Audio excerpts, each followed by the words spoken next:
how powerful it is. Eli, you mentioned that since screening in March that you've been working on some new projects, and so you haven't seen it in a while. Seen it in a while, yeah. I'm curious if seeing it now, if there's any new reflections or any moments that really hit you having been separated for a little bit. You know, thank you. I just want to thank CAAM, too. CAAM has been a huge supporter of this film, and we are very grateful for that, so thank you. One thing that hit me in the past, because I've seen this film a lot of times, was the memorial scene at Mickey Endo's shrine. I had cut that a long time ago and seen it, as I said, multiple times, and that scene really moved me today. And it's really powerful how those kids were moved. And to me, that's kind of what the film's about, is that how the disaster motivated the culture here to help. And it kind of summed it up, and it's never done that for me before. So that's. How about you, Dianne? You know, it just sort of strikes me every time I see it. The comparisons between what's happened to the people living in temporary housing and what happened to the Nisei and the Issei during World War II in camp. You know, some of the physical similarities are so same, with the rows and rows and rows of temporary housing and not knowing what's going to be happening and being there because of circumstances beyond your control.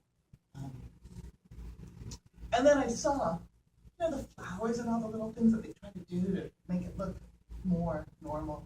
And it's just fascinating. I'll open it up to the audience. I have a few more questions beforehand. Can we talk about the filmmaking process? When did you decide to make this film? You know, in March of 2011, I was on the board of the Japanese Cultural Community Center in San Francisco. I was the board president at the time. And we were inundated with people, not just from the Northern California area, but also across the country, who wanted to help in some way. And we'd had a history of helping Japan after the Kobe earthquake. But we were just sort of overwhelmed. And what we had not realized is that the internet really helped to accelerate or allowed people to help even more through the internet. So JCCCNC ended up raising about $4 million, just that own agency, you know, from people all over. But that was not an isolated incident. Japanese American nonprofits across the country ended up raising probably more than $30 million. And these are agencies that are accustomed to teaching Japanese language, ikebana, doll making. You know, they're not relief agencies, but because they're affiliated with Japan, people just wanted to use them as a way to help. And so Deborah Nakatomi and I, the co-producer who couldn't be here today, she lives in LA, we looked at each other because she was seeing the same thing down in LA. We said, gosh, this is just amazing. Somebody should do a documentary about this. And then Paula Saki from JCC looked at us and said, yeah, why not? And so we set out to, at first, do the story of how this JA money was flowing into Tohoku and the good it was doing there. And when we got to Tohoku, we realized that was so lame. Well, first of all, $40 million didn't begin to address the needs that were in Tohoku. And we were too prideful about that, you know? Secondly, it's so offensive in any language to talk about money.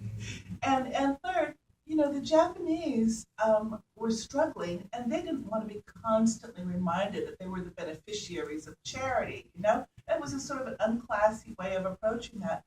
What we were struck with, though, is the grace and the resilience and the dignity that the people of Tohoku displayed. Especially, I think we all saw this on TV when there were civil lines of people lined up waiting for their rations. You know, there's not the kind of looting and violence that you would expect in other parts of the world, including our own country.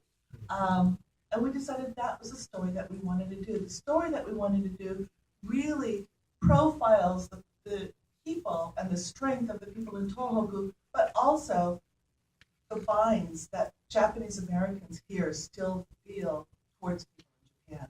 And so as we started to move this along, I knew from the beginning that there was only one person who I wanted to edit this, and this was Eli Olson.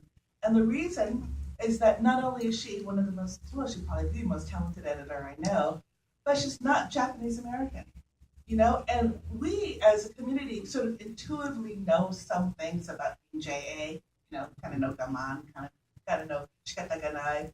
And Eli didn't know any of this stuff that we culturally take for granted. And so I wanted a fresh pair of eyes on this in addition to her editing skill.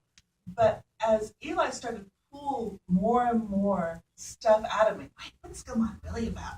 Oh, what is this thing? What is that thing? We would sit there and have these long discussions through the editing period.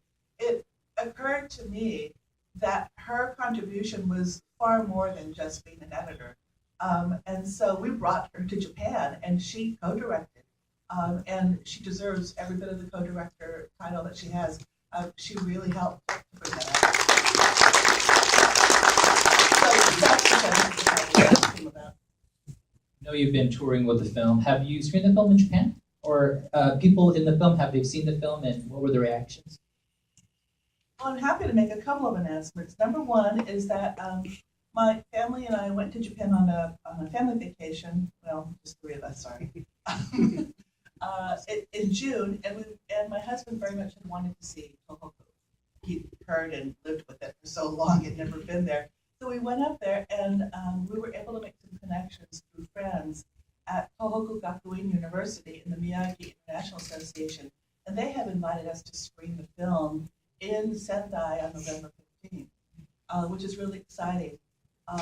Because as we found out, if you don't live in Tohoku and you're just not in front of your face all the time, you kind of forget about what's happened, And so as long as Deborah and I are going to be there screening the film in Sendai, we've been trying to arrange for other screenings as well. So we're trying to arrange for a screening in Ishinomaki, a screening in Iwaki, in Fukushima Prefecture. And the American Embassy has agreed to host a screening in Tokyo as well. So we're very pleased to be able to do that in November. When we were in Tohoku and Minami-Saniku, I was able to, just in time, get DVD versions with English subtitles to Mrs. Abe and Mrs. Suzuki.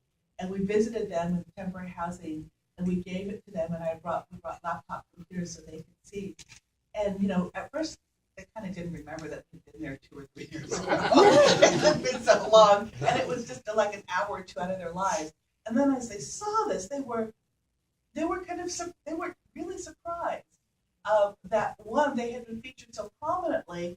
And I warned them ahead of time that, we're showing Tsunami, so I don't know if you're going to be upset about this. And they go, oh, no, we're so used to that by now. We're way beyond that, But what was really cool is that Mrs. Suzuki, who's the one who talked about being rescued by the debris, when she saw the footage, Eli and I tried to match things that she was talking about. But she'd say, look, there's me running in the field. Oh, look, that blue roof. That's the roof that scooped me up and saved me.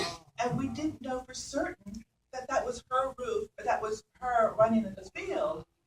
It was the whole movie that somebody had taken, and so we were really pleased that part worked out. And they really liked the way that it turned out. I'm going to open it to the audience. Any questions for Dianne or Eli? Yes.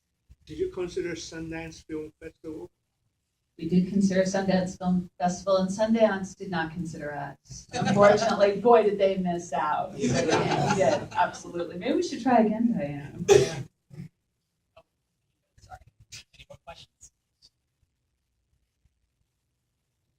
I have a question about this sense of burying the unbearable grace and dignity. It seems to me that there are 2 levels of the disaster. There was the tsunami, and then there was the radioactivity that came from Fukushima. And I was struck by that last quote on the screen about there's nothing we could do. Right. So I was curious in talking to people in person if there was any anger toward how the radioactivity part of it had been handled, or it was just not part of the cultural nature to quarrel with that. It's more about the tsunami than it is about the handling of the radioactivity. We're thinking back a couple when we first went there wasn't a lot of anger at the time.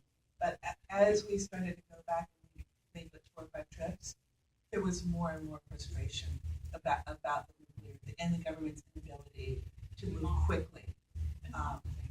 But Mom was angry. The mom with the kindergartners Yeah. who had to drive an hour to kindergarten, she was not. And the Okawaras, the family, the Fukushima farmer, they have become quite active in the anti-nuclear movement.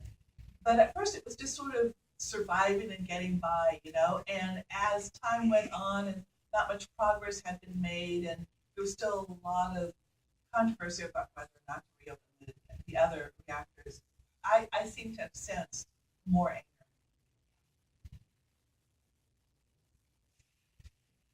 Has the rest of Japan been given like pretty accurate description of what's happened in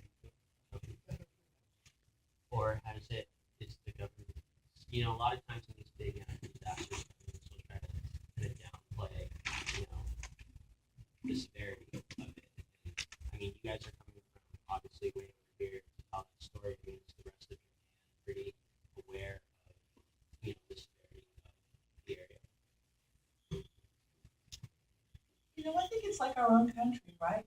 We see on TV what happened in New Orleans, in Haiti, and we're really struck by that initially. And then because it's not part of our daily lives, we tend to forget or it fades from memory. And so for the people who are intimately affected by it, it's very much a part of it. But for those of us who have been to Tohoku, you can go to Sendai, which is a pretty big city up there, the biggest city in that part of the area. And the only thing in Sendai that had really been affected at the time was the airport.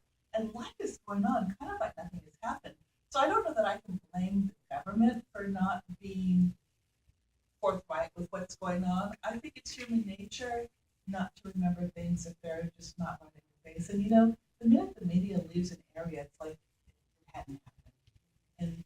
And I think that's why we wanted to make this film as well, and to keep showing it to places and different people in different venues, so that people won't forget what happened, the severity of what happened.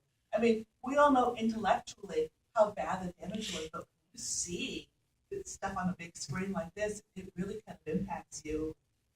Gosh,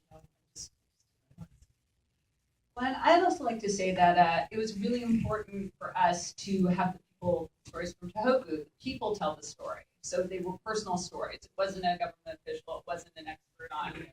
Right, and no narration. So it came from a person that survived it and was living in it. And I think that's what gives the film a little more heart and a little more gaman. I mean, gaman is the main theme of the film. I just learned what gaman was, and that survival instinct just blew me away. And it's not even survival, it's acceptance. And I thought that was a really important part of the story that couldn't come from the government. The other thing too is that we tried to show an East versus West approach to things. So, for instance, in American society, gaman is less known, but also I think a lot of Westerners see gaman as surrender. And I think the Eastern approach to gaman is accepting things that you can't control. And so some of those different philosophies and approaches to life is a distinction that we wanted to make. Mention the dolls that you have Oh, in yeah. the lobby. Yeah. So anyway, we are not being subsidized to go to Japan to show the film. And so we have to raise our own money. We have to raise our own money for everything. And so one of the things that we've done is we were able to buy some of the dolls from Mrs. Abe. And we're making them available. So technically, you are invited to donate to the cause. And in appreciation, you will receive a Mrs. Abe doll. And so my daughter is in the lobby there, and she's going to help. Me out by making those transactions. So any of you who would be interested in having your real own Mrs. Abe doll. It's not a doll of Mrs. Abe. Just to be clear. So we keep on asking her, Mrs. Abe, are you running out of kimono? She goes, oh no, I have lots. So, We love Mrs. Abe. oh, our next project. So, shilling for a couple of things now. So, for those of you who would like to buy a DVD, we're actually in the process of getting them duplicated, and they will be available in October. So, if you see my daughter, you can give us your email, and we can notify you. But also, if you sign up on our Facebook page, we announce things. You know, I just learned about the magic of Facebook somewhat recently. So sign up on our Facebook page. Also, we have a www.storiesfromtohoku.com that has the latest on what's going on. And our next project is we're doing a documentary on Secretary Norman Mineta, who I know is a big hero here in this part of the area. So after years of sort of joking around with Norman, saying to him, Norm, how about a documentary? And he'd go, oh, no, Diane, no one wants to hear about me. About a year and a half ago, he said, yeah, let's talk. So he's agreed to cooperate fully in a documentary. We just have to raise the money for that. So we hope that'll be happening somewhat sooner rather than later. Great place to end this. Before we go, I just want to remind you that this film is eligible for the Audience Award, so you have that little ballot if you wish for this film to win that So award. is 5 good or 1 good? 5 is good. Okay. 5 is Just great. want to make sure. Thank you so much for being here, and thank you all for coming out.